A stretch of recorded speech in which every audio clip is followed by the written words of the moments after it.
ਰਾਜੇ ਪਹਿਲਾਂ ਵਾਲੇ ਲੈਕਚਰ 'ਚ ਆਪਾਂ ਇਹ ਪ੍ਰੂਵ ਕਰ ਲਈ ਸੀ ਥਿਓਰਮ, ਡੈਫੀਨੇਸ਼ਨ ਦੇਖ ਲਈ ਸੀਗੀ।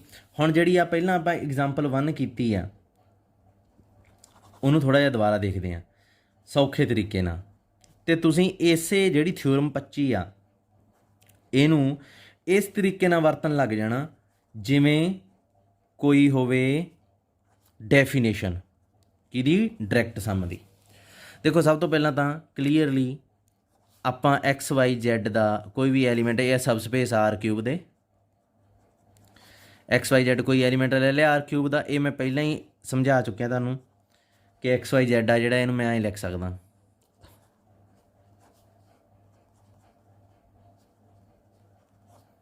Zero zero Z.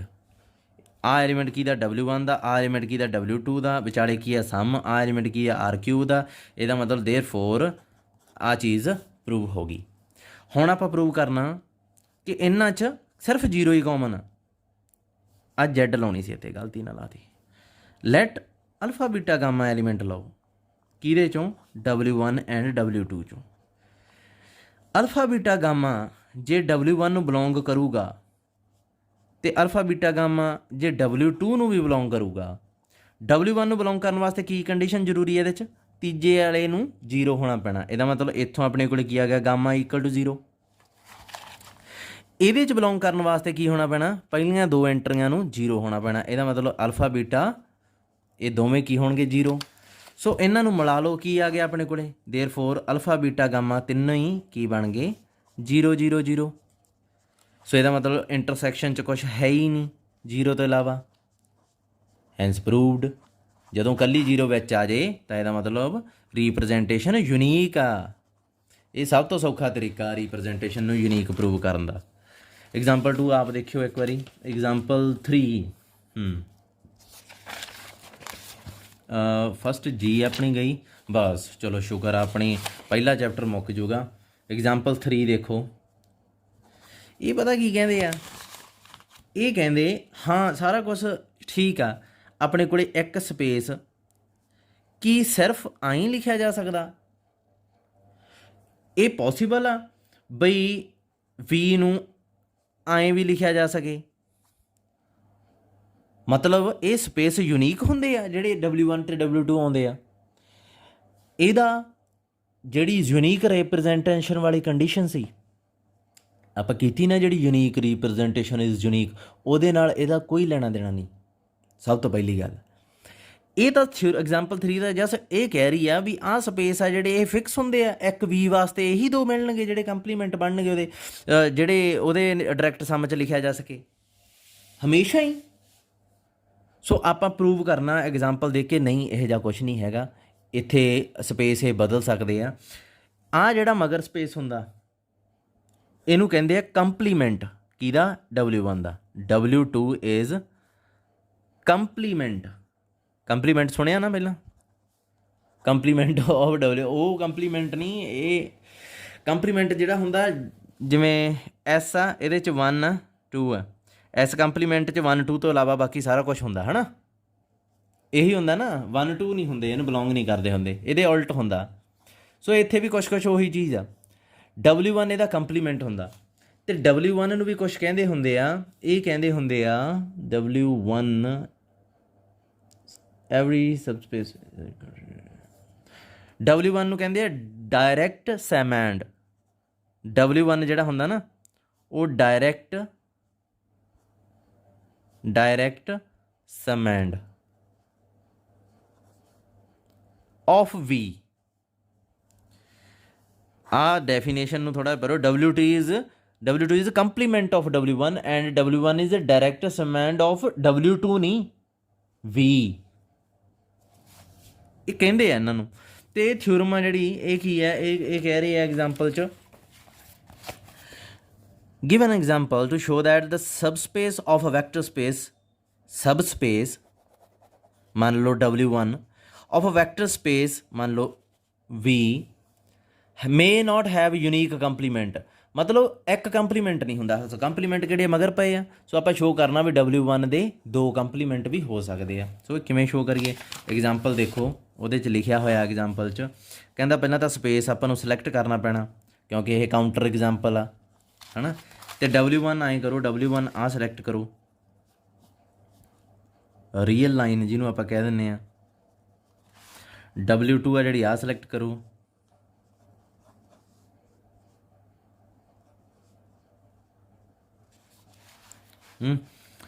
तो वाई एक्सिस W1 W3 है ना जी, ये आ सिलेक्ट करनी है तुसी, ये केड़ी है लाइन है 45 डिग्री वाली, जिदे तो दोवें एलीमेंट सेम सेम नहीं होंगे, 1 1 2 2 3 3 4 4।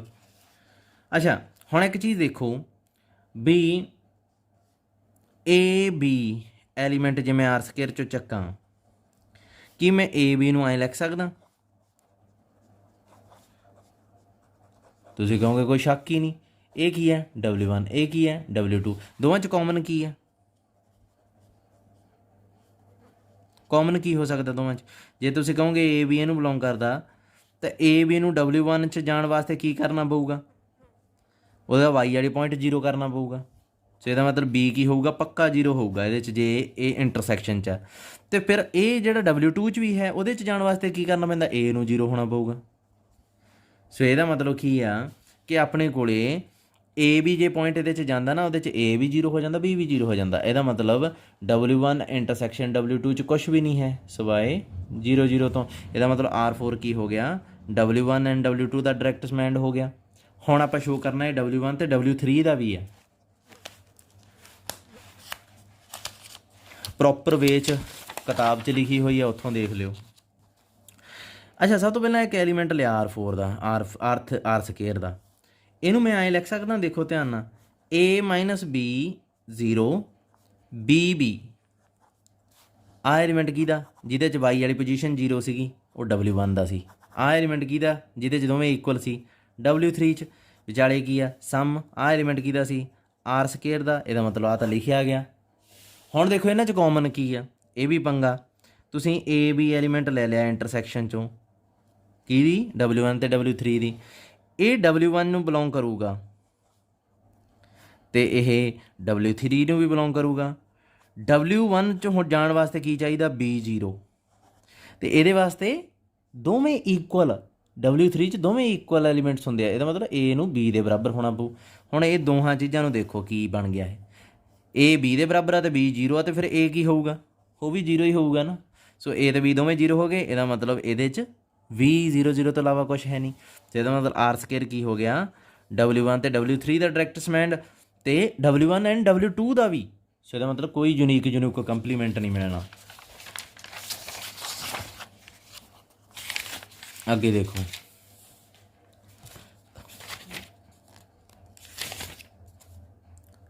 ਅੱਛਾ ਮੈਂ ਕਿਹਾ ਕਿਤੇ ਲੀਨੀਅਰਲੀ ਇੰਡੀਪੈਂਡੈਂਸ ਆ ਗਈ। ਟਰਾਂਸਫਰਮੇਸ਼ਨ, ਇਹ ਮੇਨ ਚੀਜ਼ ਆ। ਇਹਨੂੰ ਮੈਂ ਬਹੁਤ ਦਿਨਾਂ ਦਾ ਡਿੱਕੀ ਜਾਂਦਾ। What is the transformation? ਅੱਛਾ ਇੱਕ ਦਾ ਰਿਜ਼ਲਟ ਕੋਈ ਰਹਿ ਤਾਂ ਨਹੀਂ ਗਿਆ? ਬੜੀਆਂ ਇੰਪੋਰਟੈਂਟ ਥਿਊਰਮਾਂ ਸੀ ਯਾਰ ਡਾਇਰੈਕਟ ਸਮੈਂਡ ਦੀਆਂ, ਤਾਂ ਦਿੱਤੀਆਂ ਹੀ ਨਹੀਂ ਇਹਨਾਂ ਨੇ, ਹੈ। ਆਪ ਕਰਨਾ ਤੁਸੀਂ, ਇਹ ਛੱਡਣੇ ਨਹੀਂ ਗੇ। ਆਹ ਦੋਵੇਂ ਇੰਪੋਰਟੈਂਟ ਆ ਭਾਈ, ਜੇ ਨਾ ਹੋਏ ਮੈਨੂੰ ਦੱਸ ਦਿਓ। ਦੋਵੇਂ ਹੀ ਬਹੁਤ ਇੰਪੋਰਟੈਂਟ ਆ, ਥਰਡ ਵੀ ਫੋਰਥ ਵੀ। ਇੱਕ ਸਮੈਟਰਿਕ ਮੈਟ੍ਰਿਕਸ ਮੋਟਰਿਕਸ, ਆਹ ਹੀ ਆ ਸਮੈਟਰਿਕ ਵਾਲਾ ਹੀ। ਚਲੋ ਲੀਨੀਅਰ ਟਰਾਂਸਫਰਮੇਸ਼ਨ। ਰਾਜੇ ਪਹਿਲਾਂ ਮੈਨੂੰ ਦੱਸੋ ਵੀ A ਮੈਟ੍ਰਿਕਸ ਆ ਜਿਹੜੀ। ਅੱਛਾ ਬੱਚੇ ਹੁਣ ਸ਼ੁਰੂ ਕਰੀਏ। ਆਪਣੇ ਕੋਲੇ ਸੈਕਿੰਡ ਚੈਪਟਰ ਮੈਂ ਸਟਾਰਟ ਕਰਨ ਲੱਗਾ, ਲੀਨੀਅਰ ਟਰਾਂਸਫਰਮੇਸ਼ਨ। ਸਭ ਤੋਂ ਪਹਿਲਾਂ ਇਹ ਸ਼ੁਰੂ ਕਰੀਏ, ਆਪਾਂ ਦੇਖੀਏ ਵੀ ਟਰਾਂਸਫਰਮੇਸ਼ਨ ਹੁੰਦੀ ਕੀ ਆ। ਰਾਜੇ ਟਰਾਂਸਫਰਮੇਸ਼ਨ ਹੈ ਨਾ ਜਿਹੜੀ, ਇਹ ਤੁਸੀਂ ਪੜ੍ਹੀ ਹੋਈ ਆ ਅਤੇ ਬਹੁਤ ਚੰਗੀ ਤਰ੍ਹਾਂ ਪੜ੍ਹੀ ਹੋਈ ਆ। ਇੱਕ ਚੀਜ਼ ਦਿਲ 'ਚ ਬਿਠਾ ਲਓ, ਜਿਹੜਾ ਲੀਨੀਅਰ ਅਲਜਬਰਾ ਇਹ ਤੁਹਾਨੂੰ ਆਉਂਦਾ ਰਾਜੇ, ਜਿਵੇਂ ਕਹਿ ਲਓ ਕਿ ਤੁਹਾਨੂੰ ਸਾਰਾ ਕੁਛ ਪੜ੍ਹਾਇਆ ਜਾਂਦਾ ਪਰ ਤੁਹਾਨੂੰ ਦੱਸਿਆ ਕੱਖ ਨਹੀਂ ਜਾਂਦਾ। ਇਹ ਦੱਸ ਵੀ ਨਹੀਂ ਸਕਦੇ ਕਿਉਂਕਿ ਤੁਹਾਡਾ ਮਾਈਂਡ ਇੰਨਾ ਡਿਵੈਲਪ ਨਹੀਂ ਹੋਇਆ ਹੁੰਦਾ। ਐਂਡ ਮੈਂ ਤੁਹਾਨੂੰ ਟਰਾਂਸਫਰਮੇਸ਼ਨ ਦੱਸਣ ਲੱਗਾ ਕੀ ਹੁੰਦੀ ਆ। ਤੁਹਾਨੂੰ ਲੱਗਦਾ ਵੀ ਪਹਿਲੀ ਵਾਰ ਡਿਫਾਈਨ ਕੀਤੀ ਹੈ, ਨਵੀਂ ਚੀਜ਼ ਆ, ਪਰ ਇਹ ਆਈ ਹੋਈ ਹੈ ਪਹਿਲਾਂ ਵੀ। ਦੇਖੋ ਕੀ ਹੁੰਦੀ ਆ। ਇਹ ਇੱਕ ਮੈਟ੍ਰਿਕਸ ਲੈ ਲਓ, 1 2 3 4। ਇਹ ਮੈਟ੍ਰਿਕਸ ਇੱਕ ਟਰਾਂਸਫਰਮੇਸ਼ਨ ਸੀ। This is a linear transformation. Transformation ਇਹ ਜੋ ਟਰਾਂਸਫਰ ਕਰਦੀ ਹੈ ਕਿਸੇ ਚੀਜ਼ ਨੂੰ, ਇੱਕ ਵੈਕਟਰ ਨੂੰ ਕਿਸੇ ਹੋਰ ਵੈਕਟਰ 'ਤੇ। ਦੇਖੋ ਜਿਵੇਂ 1 2 ਆ, ਇਹ ਟਰਾਂਸਫਰ ਕਰਦੀ ਆ ਇੱਕ ਵੈਕਟਰ ਨੂੰ ਨਾ ਇੱਥੇ ਆਪਾਂ ਆਈ ਨਹੀਂ ਲਿਖਿਆ ਕਰਨਾ। ਹੁਣ ਤੋਂ ਖਤਮ ਹੋ ਗਿਆ ਕਿੱਸਾ 2 ਟਪਲ ਨੂੰ ਆਈ ਲਿਖਣ ਦਾ। ਆਰ ਸਕੇਅਰ ਦਾ ਐਲੀਮੈਂਟ ਆ ਨਾ ਇਹ ਰਾਜੇ। ਅੱਜ ਤੋਂ ਬਾਅਦ linear transformation that means you are in first unit, first 'ਚ ਹੀ ਹੋ ਨਾ? ਹਾਂ ਹੈ ਤਾਂ ਫਸਟ 'ਚ ਹੀ ਹੋ। ਇੱਕ ਮਿੰਟ, ਯੂਨਿਟ ਤਾਂ ਫਸਟ ਹੀ ਆ ਬਟ ਹਜੇ ਨਹੀਂ, ਹਜੇ ਤੁਸੀਂ ਇਹਨੂੰ ਆਈ ਰੱਖ ਲਓ, ਮੈਂ ਤੁਹਾਨੂੰ ਫੇਰ ਦੱਸੂਗਾ ਰਾਜੇ। ਇੱਕ ਚੀਜ਼ ਆ, ਇਹਨੂੰ ਥੋੜ੍ਹਾ ਜਿਹਾ ਧਿਆਨ ਰੱਖਿਓ ਵੀ ਆਰ ਸਕੇਅਰ ਦਾ ਐਲੀਮੈਂਟਸ ਨੂੰ ਨਾ ਐਂ ਵੀ ਲਿਖਿਆ ਜਾ ਸਕਦਾ ਇੱਕ ਕਾਲਮ ਦੇ ਤੌਰ 'ਤੇ, ਅਤੇ ਇਹਦੇ 'ਚ ਕੋਈ ਗਲਤੀ ਨਹੀਂ ਕੱਢ ਸਕਦਾ। ਈਵਨ ਤੁਸੀਂ ਇਹਨੂੰ ਐਂ ਲਿਖ ਦੋਗੇ ਨਾ ਜੇ, ਕੋਈ ਗਲਤੀ ਨਹੀਂ ਕਰ ਸਕਦਾ। ਬਟ ਆਪਾਂ ਨੂੰ ਇਹ ਦੇਖਣਾ ਪੈਂਦਾ ਵੀ ਤੁਸੀਂ ਪੜ੍ਹ ਕੀ ਰਹੇ ਹੋ, ਕੀ ਤੁਸੀਂ ਉਹ ਕਰ ਰਹੇ ਹੋ, ਆਪਣੀ ਮੈਟ੍ਰਿਕਸ ਥਿਊਰੀ ਪੜ੍ਹ ਰਹੇ ਹੋ ਜਾਂ ਸਿੰਪਲ ਥਿਊਰੀ 'ਚ ਆ ਹੁੰਦਾ, ਮੈਟ੍ਰਿਕਸ ਥਿਊਰੀ 'ਚ ਆ ਹੁੰਦਾ। ਠੀਕ ਹੈ, ਮੈਟ੍ਰਿਕਸ ਥਿਊਰੀ 'ਚ ਆਰ ਸਕੇਅਰ ਆ ਜਿਹੜੇ ਕਾਲਮ ਵੈਕਟਰਸ ਹੁੰਦੇ ਆ।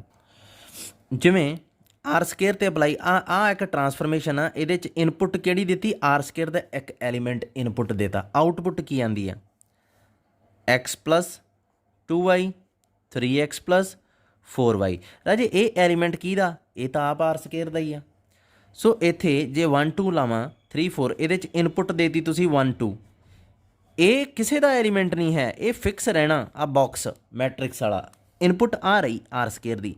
ਆਊਟਪੁੱਟ ਦੇਖੋ 1 1 ਤੇ ਜਾਂ ਪ੍ਰੋਡਕਟ ਕਰ ਦਿਓ ਸਿੰਪਲ, 1 ਤੇ 4 5, 4 ਦੂਣੀ 8 ਤੇ 3 11। ਆਹ ਐਲੀਮੈਂਟ ਕਿਹਦਾ ਬਣ ਗਿਆ? ਇਹ ਵੀ ਆਰ ਸਕੇਅਰ ਦਾ। ਸੋ ਮੈਂ ਐਂ ਲਿਖ ਸਕਦਾ ਇਸ ਮੈਟ੍ਰਿਕਸ ਨੂੰ ਕਿ ਇਹ ਇੱਕ ਮੈਪਿੰਗ ਆ ਜਿਹੜੀ ਆਰ ਸਕੇਅਰ ਦੇ ਐਲੀਮੈਂਟ ਨੂੰ ਆਰ ਸਕੇਅਰ ਤੱਕ ਪਹੁੰਚਾ ਰਹੀ ਆ। ਠੀਕ ਹੈ, ਇਹਨੂੰ ਮੈਟ੍ਰਿਕਸ ਨੂੰ ਕਿਸੇ ਇਸ ਤਰੀਕੇ ਨਾਲ ਦੇਖਿਆ, ਹੁਣ ਇਸ ਤਰੀਕੇ ਨਾਲ ਦੇਖਣਾ ਪੈਣਾ। ਹੁਣ ਇੱਕ ਚੀਜ਼ ਦੇਖੋ, ਜੇ ਮੈਂ ਇੱਥੇ ਕਰਾਂ ਡੈਰੀਵੇਟਿਵ ਦੀ ਗੱਲ, ਡੀ, ਇਹਦੇ 'ਚ ਮੈਂ ਐਕਸ ਸਕੇਅਰ ਨੂੰ ਪੁੱਟ ਕੀਤਾ, that means answer should be 2x। ਇਹੀ ਕਰੂਗਾ ਨਾ। ਜੇ ਮੈਂ ਇਹਦੇ 'ਚ ਪੁੱਟ ਕਰਾਂ x ਤਾਂ ਆਨਸਰ 1। ਅਤੇ ਇਹ ਕੀ ਕਰ ਰਹੀ ਹੈ ਹੁਣ? ਇੱਕ ਸਪੇਸ ਹੁੰਦਾ ਰਾਜੇ, ਜੇ ਤੁਹਾਨੂੰ ਯਾਦ ਹੋਵੇ ਨਾ, ਉਹਦੇ 'ਚ ਸਾਰੇ ਰੀਅਲ ਵੈਲਿਊਡ ਫੰਕਸ਼ਨ ਹੁੰਦੇ ਆ। ਉਹ ਰੀਅਲ ਵੈਲਿਊਡ ਫੰਕਸ਼ਨ ਨੂੰ ਇੱਥੇ ਲਿਖ ਦਈਏ ਰੀਅਲ ਵੈਲਿਊਡ। ਇਹਦਾ ਕੋਈ ਨਾਮ ਨਹੀਂ ਹੁੰਦਾ, ਜਿਵੇਂ ਇੱਥੇ ਆਰ ਸਕੇਅਰ ਪਾਤਾ ਨਾ, ਇਹਨੂੰ ਵੀ ਲਿਖ ਲੈਂਦੇ ਆਪਾਂ। ਵੀ ਨੂੰ ਆਹ ਕੀ ਹੈ? ਇਹ ਵੀ ਰੀਅਲ ਵੈਲਿਊਡ ਫੰਕਸ਼ਨ ਹੀ ਹੈ, ਰੀਅਲ ਵੈਲਿਊਡ ਨੂੰ ਰੀਅਲ ਵੈਲਿਊਡ 'ਤੇ ਭੇਜ ਰਹੀ ਹੈ। ਇਹ ਵੀ ਇੱਕ ਮੈਪਿੰਗ ਹੀ ਹੁੰਦੀ ਹੈ ਡੈਰੀਵੇਟਿਵਸ। ਸੋ ਇਹਨਾਂ ਨੂੰ ਥੋੜ੍ਹਾ ਜਿਹਾ ਹੋਰ ਤਰੀਕੇ ਨਾਲ ਦੇਖਣਾ ਸ਼ੁਰੂ ਕਰੋ ਹੁਣ, ਇੱਕ ਮੈਪਿੰਗ ਦੇ ਤੌਰ 'ਤੇ। ਪਰ ਇੱਕ ਡੈਰੀਵੇਟਿਵ ਦੀ ਇੱਕ ਬਹੁਤ ਵਧੀਆ ਪ੍ਰੋਪਰਟੀ ਹੁੰਦੀ ਹੈ ਰਾਜੇ, ਜੇ ਤੁਸੀਂ ਡੀ ਅਪਲਾਈ ਕਰੋ ਅਲਫਾ ਐਕਸ ਸਕੇਅਰ 'ਤੇ ਅਤੇ ਬੀਟਾ ਐਕਸ 'ਤੇ, ਤਾਂ ਅਲਫਾ ਜਿਹੜਾ ਬਾਹਰ ਨਿਕਲ ਜਾਂਦਾ ਡੀ ਐਕਸ ਸਕੇਅਰ 'ਤੇ ਲੱਗ ਜਾਂਦਾ, ਫਿਰ ਬੀਟਾ ਬਾਹਰ ਨਿਕਲ ਜਾਂਦਾ ਡੀ ਐਕਸ 'ਤੇ ਲੱਗ ਜਾਂਦਾ। ਇਹ ਡੈਰੀਵੇਟਿਵ ਦੀ ਪ੍ਰੋਪਰਟੀ ਹੁੰਦੀ ਹੈ, ਹੈ ਨਾ। ਇਹਨੂੰ ਪ੍ਰੋਪਰਟੀ ਨੂੰ ਜਿਹਦੇ 'ਚ ਸਕੇਲਰ ਬਾਹਰ ਨਿਕਲ ਜਾਂਦੇ ਆ ਅਤੇ ਸਮ ਸੈਪਰੇਟ ਹੋ ਜਾਂਦਾ, ਇਹਨੂੰ ਕਹਿੰਦੇ ਆ ਲੀਨੀਅਰ ਪ੍ਰੋਪਰਟੀ। ਆਪ ਚੈੱਕ ਕਰਕੇ ਦੇਖ ਲਿਓ, ਕਿਉਂਕਿ ਮੇਰੇ ਕੋਲ ਇੰਨਾ ਟਾਈਮ ਨਹੀਂ ਹੈ ਹੁਣ। ਇਹ ਪ੍ਰੋਪਰਟੀ ਇੱਕ ਮੈਟ੍ਰਿਕਸ ਵੀ ਸੈਟੀਸਫਾਈ ਕਰਦੀ ਹੁੰਦੀ ਹੈ, ਇੱਕ ਮੈਟ੍ਰਿਕਸ ਵੀ ਸੈਟੀਸਫਾਈ ਕਰਦੀ ਹੁੰਦੀ ਹੈ। ਏ ਨੂੰ ਨਾ ਤੁਸੀਂ ਪ੍ਰੋਡਕਟ ਕਰਨਾ ਇਸ ਮੈਟ੍ਰਿਕਸ ਦੇ ਨਾਲ, ਐਂ ਲਿਖ ਲਈਏ, ਐਂ ਲਿਖ ਲਓ। ਅਬ ਗੋਲ ਬ੍ਰੈਕਟ ਆ, ਪ੍ਰੋਡਕਟ ਕਰਨਾ ਕਿਹੜੀ ਮੈਟ੍ਰਿਕਸ ਨਾਲ? ਅਲਫਾ ਐਕਸ ਵਾਈ ਬੀਟਾ ਜ਼ੈਡ ਟੀ। ਤੁਸੀਂ ਦੇਖੋਗੇ ਇਹਦਾ ਰਿਜ਼ਲਟ ਅਤੇ ਇਹਦਾ ਰਿਜ਼ਲਟ ਸੇਮ ਆ ਰਿਹਾ। ਇਹਦੇ 'ਚ ਵੀ ਬੀਟਾ ਬਾਹਰ ਨਿਕਲ ਗਿਆ ਅਤੇ ਸਮ ਸੈਪਰੇਟ ਹੋ ਗਿਆ। ਸੋ ਇਹ ਪ੍ਰੋਪਰਟੀ ਨੂੰ ਆਪਾਂ ਲੀਨੀਅਰ ਪ੍ਰੋਪਰਟੀ ਕਹਿੰਦੇ ਹਾਂ। ਸੋ ਇੱਥੋਂ ਐਕਸਟੈਂਡ ਹੋ ਕੇ ਕੰਸੈਪਟ ਬਣ ਗਿਆ ਇਹ ਕਹਿੰਦੇ ਐਨੀ ਮੈਪਿੰਗ, ਐਨੀ ਕੀ ਕਹਿ ਰਹੇ ਹੈ function, any function from T V to W. ਹੁਣ ਇੱਥੇ ਇੱਕ ਚੀਜ਼ ਇਹ ਵੀ ਧਿਆਨ ਰੱਖੋ, ਡਬਲਿਊ ਇਹਦਾ ਸਬ ਸਪੇਸ ਨਹੀਂ ਗਾ, ਨੋਟ ਅ ਸਬ ਸਪੇਸ। ਇਹ ਅੱਡ ਸਪੇਸ ਆ, ਹਮੇਸ਼ਾ ਡਬਲਿਊ ਗੁਲਾਮੀ ਨਹੀਂ ਕਰੂਗਾ ਉਹਦੀ। ਠੀਕ ਹੈ, ਵੀ ਦੀ ਵੀ ਤੋਂ ਡਬਲਿਊ ਸਪੇਸ ਆ। ਇਫ ਟੀ ਆ ਜਿਹੜੀ ਉਹ ਇਸ ਪ੍ਰੋਪਰਟੀ ਨੂੰ ਸੈਟੀਸਫਾਈ ਕਰਦੀ ਆ। ਹੁਣ ਟੀ ਡੈਰੀਵੇਟਿਵ ਵੀ ਹੋ ਸਕਦਾ, ਟੀ ਇੱਕ ਮੈਟ੍ਰਿਕਸ ਵੀ ਹੋ ਸਕਦੀ ਹੈ, ਟੀ ਇੰਟੀਗ੍ਰੇਸ਼ਨ ਵੀ ਹੋ ਸਕਦਾ। ਠੀਕ ਹੈ, ਕੁਛ ਵੀ ਹੋ ਸਕਦੀ ਹੈ ਟੀ। टी जे आ प्रॉपर्टी सैटिस्फाई करती आ, अल्फा बाहर निकल गया, सम सैपरेट, बीटा बाहर निकल के सम सैपरेट हो गया, आ बन गया, then T is called linear transformation.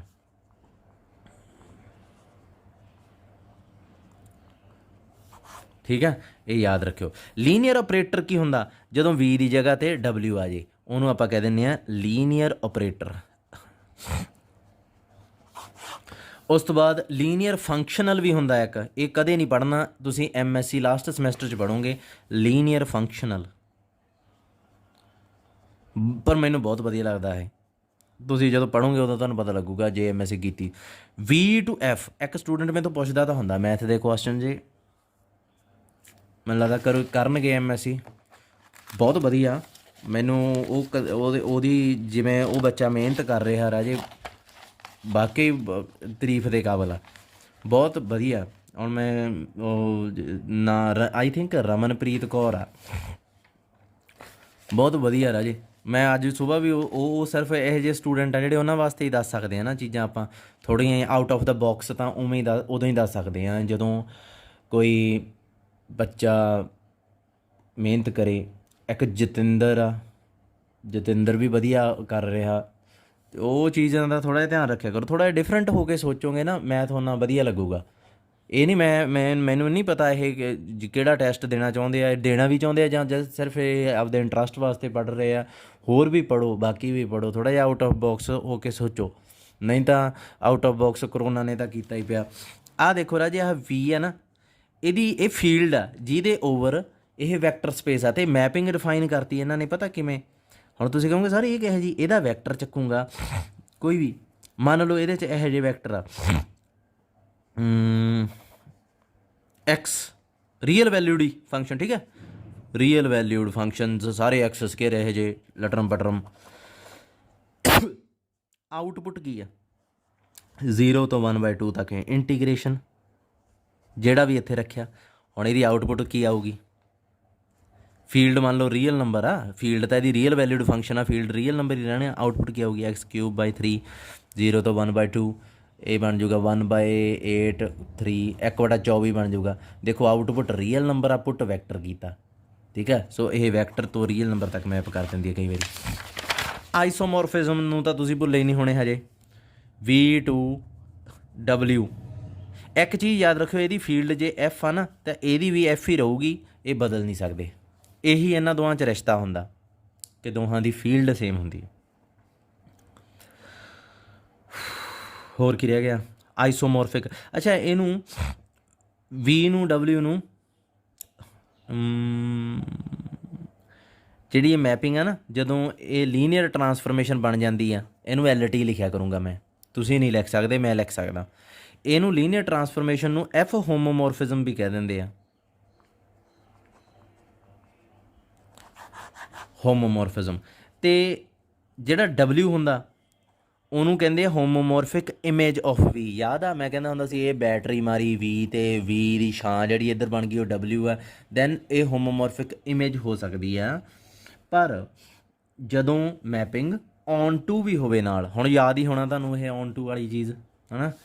ਅੱਛਾ, ਜੇ ਇਹ ਔਨ ਟੂ ਹੋਵੇ ਤੇ ਆ F ਹੋਮੋਮੋਰਫਿਜ਼ਮ ਹੋਵੇ, ਜਾਂ ਕਹਿ ਲਓ ਲੀਨੀਅਰ ਟਰਾਂਸਫਰਮੇਸ਼ਨ ਹੋਵੇ ਤੇ ਔਨ ਟੂ ਹੋਵੇ, ਤਾਂ W V ਦੀ ਇਮੇਜ ਕਹੀ ਜਾਂਦੀ ਆ। V is homomorphic image. ਮੈਨੂੰ ਲੱਗਦਾ ਨਹੀਂ ਤੁਹਾਨੂੰ ਇਹ ਚੀਜ਼ਾਂ ਦੱਸਣੀਆਂ ਚਾਹੀਦੀਆਂ ਦੁਬਾਰਾ। ਆਫ V ਇਹਦੀ ਛਾਂ ਹੁੰਦੀ। ਅੱਛਾ, ਜੇ 1 1 ਹੋ ਜੇ ਤਾਂ ਆਪਾਂ T ਨੂੰ ਕੀ ਕਵਾਂਗੇ? ਸਭ ਤੋਂ ਪਹਿਲਾਂ ਇਹ ਲੀਨੀਅਰ ਟਰਾਂਸਫਰਮੇਸ਼ਨ ਹੋਵੇ, ਫਿਰ 1 1 ਹੋਵੇ, ਫਿਰ ਔਨ ਟੂ ਵੀ ਹੋਵੇ, 3 ਪ੍ਰੋਪਰਟੀਆਂ, ਤਾਂ ਇਹਨੂੰ ਆਪਾਂ ਕਹਿ ਦਿੰਦੇ ਹਾਂ ਆਈਸੋਮੋਰਫਿਜ਼ਮ, ਠੀਕ ਆ। ਅਤੇ ਇੱਥੇ V ਨੂੰ W ਦੇ ਆਈਸੋਮੋਰਫਿਕ ਲਿਖ ਦਿੱਤਾ ਜਾਂਦਾ। ਇਹਨਾਂ ਦੋਹਾਂ ਸਪੇਸਾਂ 'ਚ ਫਿਰ ਸਾਰਾ ਕੁਝ ਸੇਮ ਹੁੰਦਾ। ਇੱਕ ਚੀਜ਼ ਹੋਰ ਯਾਦ ਰੱਖਿਓ, ਲੀਨੀਅਰ ਟਰਾਂਸਫਰਮੇਸ਼ਨ ਨੂੰ, ਫੰਕਸ਼ਨ ਨੂੰ ਉਹਦੇ ਕੰਮ ਨਾਲ ਜਾਣਿਆ ਜਾਂਦਾ, ਨਾ ਕਿ ਉਹ ਕਿਹੋ ਜਿਹਾ ਦਿਸਦਾ। ਆਹ ਮੈਪਿੰਗ ਦੇਖੋ, ਜਿਹੜੀ x ਨੂੰ x 'ਤੇ ਮੈਪ ਕਰਦੀ ਆ, ਠੀਕ ਆ, ਇਹਨੂੰ ਕੀ ਕਹਿੰਦੇ ਆ? Identity map. ਪਰ ਇੱਥੇ T ਨੂੰ ਨਾ ਆਪਾਂ ਆਹ ਨਾਮ ਦਿਆ ਕਰਾਂਗੇ, ਨਾਮ ਨਾਲ ਮੈਪਿੰਗ ਨਹੀਂ ਪਛਾਣੀ ਜਾਂਦੀ, ਉਹਦੇ ਕੰਮ ਨਾਲ ਪਛਾਣੀ ਜਾਂਦੀ। ਸੋ ਆਪਾਂ ਕਿਹਾ ਕਰਾਂਗੇ ਇਹਨੂੰ identity map V to V I x is equal to x for each x belongs to V।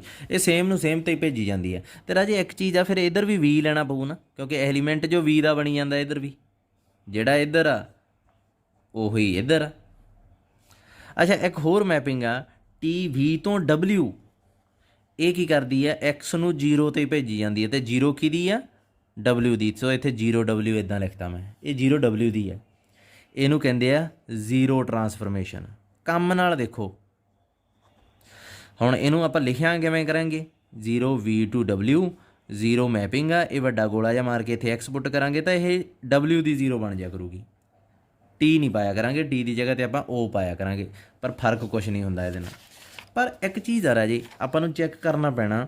ਅੱਛਾ, ਇੱਕ ਹੋਰ ਵੀ ਹੈ, ਮੰਨ ਲਓ T ਇੱਕ ਟਰਾਂਸਫਰਮੇਸ਼ਨ ਆ ਜਿਹੜੀ V ਤੋਂ W ਤੱਕ ਜਾਂਦੀ ਆ, ਬਟ ਇਹ ਕੀ ਕਰਦੀ ਆ, ਕੋਈ ਵੀ ਐਲੀਮੈਂਟ ਬਣ ਜਾਂਦਾ, x ਨੂੰ ਪੁੱਟ ਕਰਨ 'ਤੇ ਮੰਨ ਲਓ ਇਹਦੇ 'ਚ y ਬਣ ਗਿਆ, ਅਤੇ ਇਹਦੀ ਇੱਕ ਹੋਰ ਟਰਾਂਸਫਰਮੇਸ਼ਨ ਆ, ਇੱਕ ਭੈਣ ਆ ਇਹਦੀ, ਜਿਹੜੀ ਇਹਦੇ ਟੋਟਲੀ ਉਲਟ ਕੰਮ ਕਰਦੀ ਆ, ਲੜਦੀ ਹੋਈ ਰਹਿੰਦੀ ਹੈ ਇਹਦੇ ਨਾਲ। ਸਿਸਟਰਸ ਇਹੋ ਜਿਹੀਆਂ ਹੀ ਹੁੰਦੀਆਂ ਨਾ। ਸੋ ਇਹ ਲੜਦੀ ਕਿਵੇਂ ਆ, ਇਹ ਜਿਹੜਾ ਹੈ ਨਾ x ਨੂੰ -y 'ਤੇ ਭੇਜਦੀ ਆ। ਮਤਲਬ ਜੇ ਇਹ T x ਨੂੰ y 'ਤੇ ਭੇਜਦੀ ਹੈ, ਇਹ -y 'ਤੇ ਭੇਜਦੀ ਹੈ। ਕਹਿੰਦੀ ਮੈਂ ਤਾਂ ਪੁੱਠੀ ਚੱਲੂੰ, ਤੇਰੇ ਬਰਾਬਰ ਨਹੀਂ, ਮੈਂ ਤਾਂ ਤੇਰੇ ਨਾਲ ਨਹੀਂ ਰਲ ਕੇ ਚੱਲਣਾ ਹੈਗਾ। ਹੁਣ ਇੱਕ ਚੀਜ਼ ਹੈ ਵੀ ਇਹਨੂੰ ਥੋੜ੍ਹਾ ਜਿਹਾ ਚੱਜ ਨਾਲ ਡਿਫਾਈਨ ਕਰੀਏ, ਹੈ ਨਾ, ਕੁਛ ਪਤਾ ਤਾਂ ਲੱਗਦਾ ਨਹੀਂ। ਆਹ y ਕਾਹਤੋਂ ਲਿਖੀ ਹੈ, ਇੱਥੇ y ਲਿਖੀ ਪਈ ਹੈ, y ਦੀ ਵੈਲਿਊ ਕੀ ਹੈ ਇੱਥੋਂ, Tx ਇਹ ਚੱਕ ਕੇ ਇੱਥੇ ਭਰ ਦਿਓ। Sx ਕੀ ਕਰਦੀ ਆ, -Tx 'ਤੇ ਮੈਪ ਕਰਦੀ ਆ, ਠੀਕ ਹੈ। T ਇਹਨੂੰ ਭੁੱਲ ਜਾਓ ਸਾਰੀ ਨੂੰ। T ਇੱਕ ਲੀਨੀਅਰ ਟਰਾਂਸਫਰਮੇਸ਼ਨ ਸੀਗੀ, ਇਹਦੇ ਉਲਟ ਕੰਮ ਕਰਨ ਵਾਲੀ ਆਹ ਟਰਾਂਸਫਰਮੇਸ਼ਨ ਆ ਵੀ ਭੁੱਲ ਜਾਓ। ਕਿਵੇਂ ਕਰਦੀ ਹੈ ਇਹ ਕੰਮ, Sx ਜਿਹੜਾ -Tx ਦੇ ਬਰਾਬਰ ਆ। ਸੋ ਇਹਨੂੰ ਕਹਿੰਦੇ negative of T, negative of linear transformation. ਪਰ ਜਿਹੜੀ S ਆ ਇਹਨੂੰ ਆਪਾਂ ਐਂ ਲਿਖਦੇ ਹਾਂ ਗੋਲਾ ਜਿਹਾ ਪਾ ਕੇ। ਸੋ ਇਹਨੂੰ ਇੱਥੇ ਲਿਖੋ, ਫਿਰ ਕਿਵੇਂ ਆਊਗੀ ਇਹ, ਇਹਨੂੰ ਐਂ ਲਿਖਿਆ ਜਾਊਗਾ V to W -T, ਇੱਥੇ x ਜਦੋਂ ਪੁੱਟ ਕਰੀਦਾ ਕੀ ਆਉਂਦਾ, -x ਜਦੋਂ ਆ ਦੇਖੋ ਇਹਨੂੰ ਐਂ ਲਿਖਦੇ ਹਾਂ -T ਆ ਗੋਲਾ ਜਿਹਾ ਮੂਹਰੇ, x ਇਹਦੇ 'ਚ ਪੁੱਟ ਕੀਤਾ ਤਾਂ ਕੀ ਆਇਆ, -Tx ਬਣ ਗਿਆ। ਰਾਜੇ ਆਹ ਸਿਰਫ ਨਾਮ ਆ, ਜਿਵੇਂ ਜਤਿੰਦਰ, ਜਿਵੇਂ ਰਮਨਪ੍ਰੀਤ, ਨਾਮ। ਆ ਜਿਹੜਾ ਐਲੀਮੈਂਟ ਆ, ਨਾਮ में क्या रखा है, पढ़ा नाम में क्या रखा है, काम ही बंदे की पहचान होता है ना। चलो हिंदी भी बोल दी मैं। ਕੰਮ ਨਾਲ ਹੀ ਟਰਾਂਸਫਰਮੇਸ਼ਨ ਨੂੰ ਦੇਖਿਆ ਜਾਂਦਾ, ਕਰਦੀ ਕੀ ਹੈ। ਹੁਣ ਜੇ ਮੰਨ ਲਓ ਮੈਂ ਆਹ ਟਰਾਂਸਫਰਮੇਸ਼ਨ ਲਿਖ ਲਈ,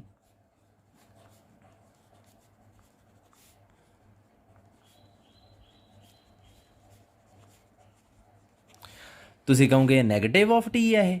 ਰਾਜੇ ਇਹਨੂੰ ਫਿਰ ਆਪਾਂ ਜ਼ੀਰੋ ਟਰਾਂਸਫਰਮੇਸ਼ਨ ਕਹਾਂਗੇ। ਕਿਉਂ, ਕਿਉਂਕਿ ਇਹਦਾ ਕੰਮ ਦੇਖੋ, ਇਹ ਹਰੇਕ ਐਲੀਮੈਂਟ ਨੂੰ 0 'ਤੇ ਭੇਜ ਰਹੀ ਹੈ। ਕੰਮ ਦੇਖੋ, ਬਸ ਇਹ ਯਾਦ ਰੱਖਿਓ। ਚਲੋ ਫਿਰ ਸ਼ੁਰੂ ਕਰੀਏ ਇਹਨਾਂ ਸਾਰੀਆਂ ਨੂੰ ਟਰਾਂਸਫਰਮੇਸ਼ਨ ਪ੍ਰੂਵ ਕਰਨਾ।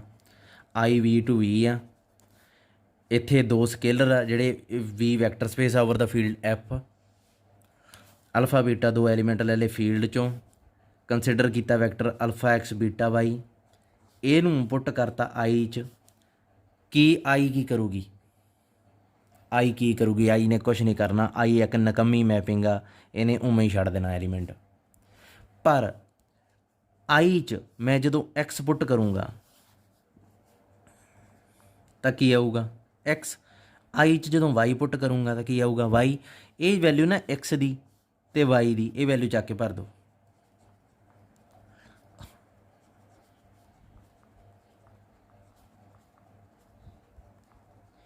ਕੀ ਆਇਆ ਹੁਣ ਦੇਖੋ, ਆ I ਸੀ, ਅਲਫਾ ਬਾਹਰ ਨਿਕਲ ਗਿਆ, x 'ਤੇ ਅਪਲਾਈ ਹੋ ਗਈ, ਬੀਟਾ ਬਾਹਰ ਨਿਕਲ ਗਿਆ, y 'ਤੇ ਅਪਲਾਈ ਹੋ ਗਈ। ਸੋ ਇੱਥੋਂ ਮੈਨੂੰ ਪਤਾ ਲੱਗਿਆ ਕਿ I ਇੱਕ ਲੀਨੀਅਰ ਟਰਾਂਸਫਰਮੇਸ਼ਨ ਹੈ।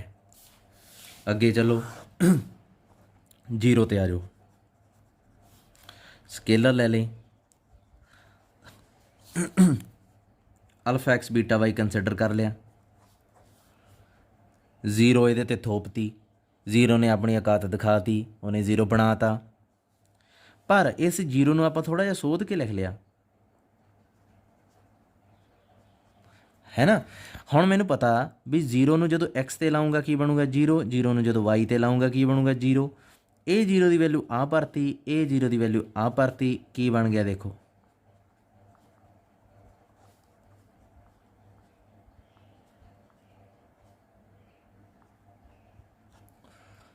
ठीक है, सो देखो की होया 0 x ते लग गई, 0 y ते लग गई, बीटा ते अल्फा बाहर आ गए। सो इत्थों पता लग गया भी 0 भी एक लीनियर ट्रांसफॉर्मेशन है।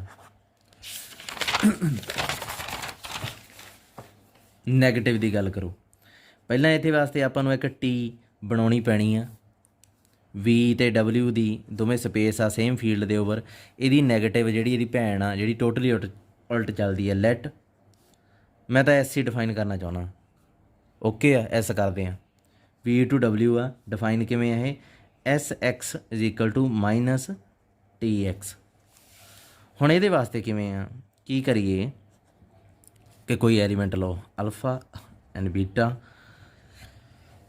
फील्ड चों अल्फा एक्स बीटा वाई चक लिया, इहदे ते एस लाती, एस ने अपनी औकात दिखाती, किवें दिखाती टी। देखो ये आ गौर ना देखो, इत्थे एक्स आ तो इत्थे एक्स आ, सो इत्थे भी T alpha x beta y आ जाऊगा। पर राजे टी तो ट्रांसफॉर्मेशन ही है, लीनियर ट्रांसफॉर्मेशन है, ये तो पहले ही हो चुकी प्रूव।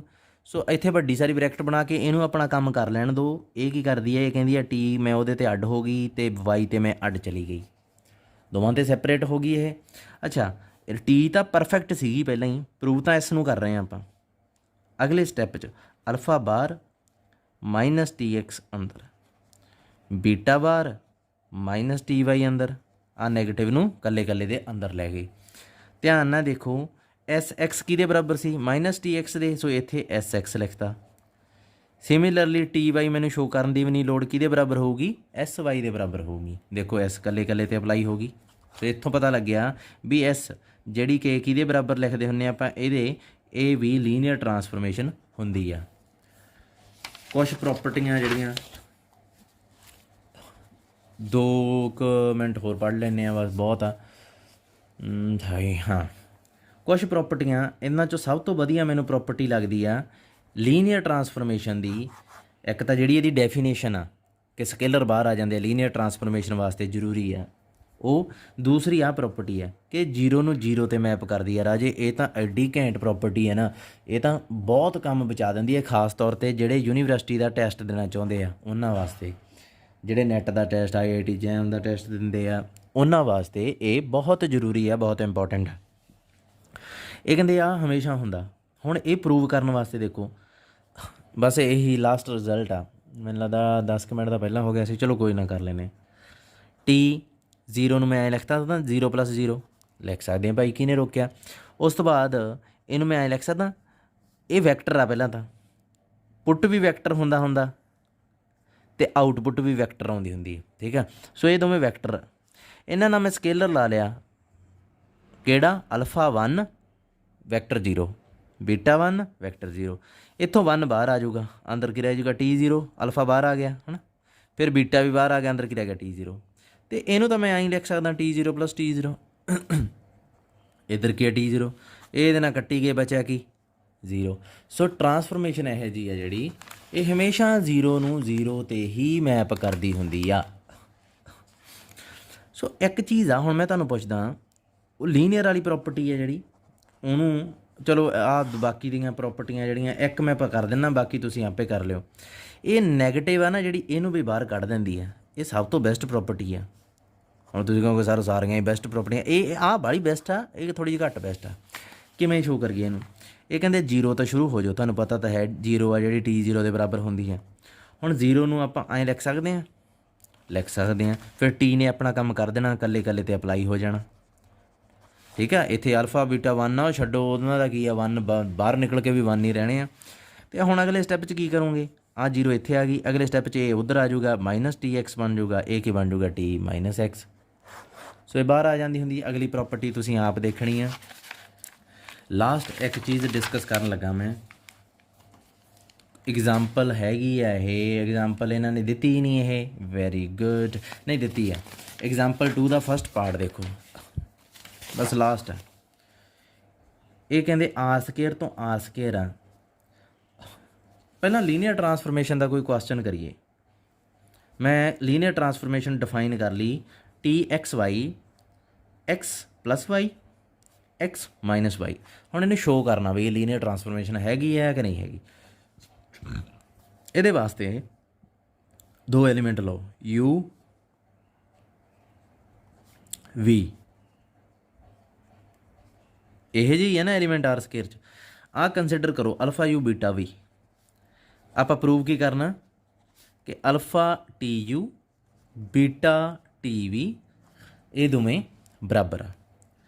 ਪਰ ਆਹ ਚੀਜ਼ ਨੂੰ ਥੋੜ੍ਹਾ ਜਿਹਾ ਆਪਾਂ ਨੂੰ ਕਲੀਅਰ ਕਰਨਾ ਪੈਣਾ ਵੀ ਇਹ ਹੈ ਕੀ। ਪਰ ਹੁਣ ਸੌਖਾ ਕਿਉਂਕਿ ਆਪਣੀ ਪ੍ਰੈਕਟਿਸ ਹੋ ਚੁੱਕੀ ਆ। ਅਲਫਾ ਕੀ ਹੈ x1y1, ਬੀਟਾ ਕੀ ਆ x2y2।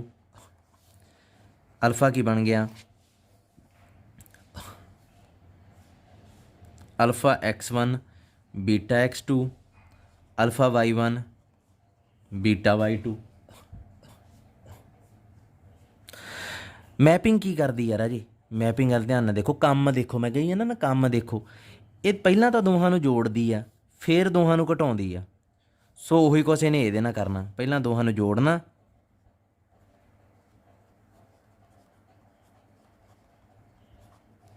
ਫਿਰ ਦੋਹਾਂ ਨੂੰ ਘਟਾਉਣਾ। ਆਹ ਦੋ ਐਲੀਮੈਂਟ ਸੀਗੇ।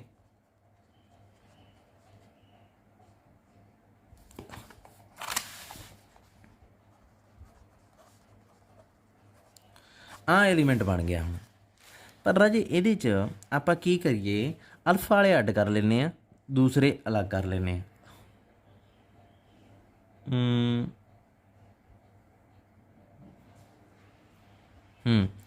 ਜੇ ਆਪਾਂ ਅਲਫਾ ਵਾਲੇ ਅਲੱਗ ਕਰੀਏ x1 ਪਲੱਸ y1 ਬੀਟਾ ਵਾਲੇ x2 ਪਲੱਸ y2, ਇਹ ਇੱਕ ਐਲੀਮੈਂਟ 'ਚ ਆ ਗਏ। ਇੱਥੇ ਅਲਫਾ x1 ਮਾਈਨਸ y1 ਬੀਟਾ x2 ਮਾਈਨਸ y2 ਇਹੀ ਆਊਗਾ ਨਾ, ਇਹ ਆ ਗਏ। ਅੱਛਾ, ਇਹਨਾਂ ਨੂੰ ਐਲੀਮੈਂਟਸ ਨੂੰ ਮੈਂ ਹੁਣ ਜੇ ਸਮ ਨਾਲੋਂ ਖੋਲ੍ਹ ਕੇ ਡਿਫਰੈਂਟ ਕਰਨਾ ਚਾਹਾਂ, ਕੀ ਮੈਂ ਇਹਨਾਂ ਨੂੰ ਐਂ ਲਿਖ ਸਕਦਾ alpha x1 plus y1 alpha x1 minus y1 plus beta x2 y2 comma beta, ਨਹੀਂ ਇੱਥੇ x2 y2 ਹੈ, ਇੱਥੇ x2 ਮਾਈਨਸ y2 ਲਿਖਣਾ ਸੀ। ਪਹਿਲਾਂ ਨੂੰ ਜੋੜਦਾ, ਅੱਛਾ ਪਲੱਸ ਲਿਖਣਾ ਸੀ, ਪਲੱਸ ਹੀ ਸੀ ਬਾਈ, ਪਲੱਸ ਹੀ ਸੀ। ਬੀਟਾ x2 ਪਲੱਸ y2 ਆਹ ਵਾਲੇ ਨੂੰ, ਅਤੇ ਆਹ ਪਿਛਲਾ ਕੀ ਸੀਗਾ ਬੀਟਾ x2 ਮਾਈਨਸ y2। ਐਂ ਲਿਖ ਸਕਦਾ।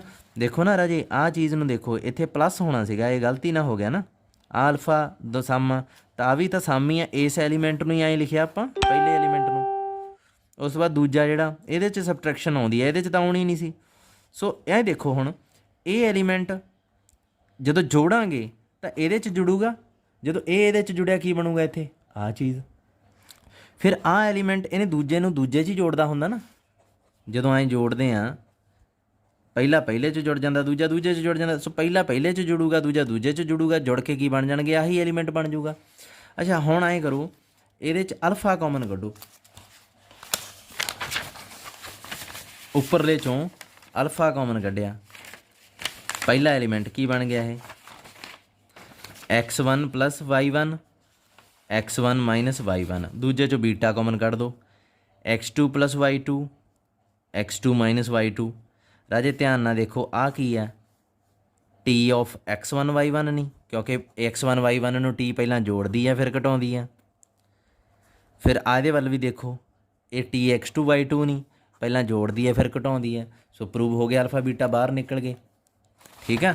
ਸੋ ਆਹ ਕੀ ਹੈ ਅਲਫਾ ਟੀ, ਆਹ ਕੀ ਸੀਗਾ ਯੂ ਬੀਟਾ ਟੀ, ਆਹ ਕੀ ਸੀਗਾ ਵੀ। ਦੇਖੋ ਆਪਾਂ ਇੱਥੋਂ ਤੁਰੇ ਸੀ ਨਾ ਅਲਫਾ ਯੂ ਬੀਟਾ ਵੀ ਤੋਂ। ਸੋ ਅਲਫਾ ਬੀਟਾ ਬਾਹਰ ਨਿਕਲ ਗਿਆ, ਇਹ ਟੀ ਲੀਨੀਅਰ ਟਰਾਂਸਫਰਮੇਸ਼ਨ ਹੋ ਗਈ। ਠੀਕ ਆ। ਬਾਕੀ ਲੈਕਚਰ ਕੱਲ੍ਹ ਨੂੰ ਦੇਖਦੇ ਹਾਂ।